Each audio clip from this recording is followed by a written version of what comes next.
voulait d'affronter les plans médias, les communicants, les droits de regard. Moi, je n'ai jamais accepté que les gens que je filmais, a fortiori des hommes ou des femmes politiques, puissent avoir un droit de regard ou puissent s'inviter dans salle de montage. Quoi. Vous voulez dire que ça s'est beaucoup aggravé dans les... Ah oui, ça s'est énormément aggravé parce qu'on est dans deux écueils. C'est-à-dire que soit il y a des films de commande, des films de complaisance, de connivence, et il y a peu de voix entre la révérence et l'irrévérence. Et du coup, chacun cherche à piéger l'autre.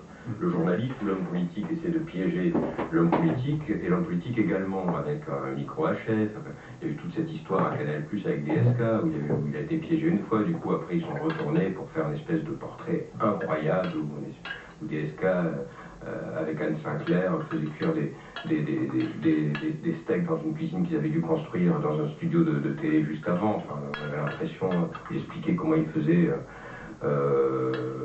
repasser ses vestes dans l'hôtel en faisant couler une baignoire d'eau chaude pour pouvoir défroisser son costume. Enfin, on n'y croyait absolument pas, mais tout ça, c'était, alors là, c'était du storytelling complet. Et du coup, il n'y a plus de place pour la liberté de l'auteur, du réalisateur et même du spectateur. Parce que moi, j'insiste sur la distance. Et la distance, c'est aussi la distance qu'on laisse au spectateur. Et de ne pas faire un travail prémâché et que le spectateur puisse, lui, avoir aussi son idée du film sans qu'on lui dise forcément ce qu'il doit penser. Juste un mot encore sur le mot personnage, vous avez utilisé. Vous dites, j'aime bien les personnages. Bon, qu'est-ce que ça veut dire quoi, un homme politique qui serait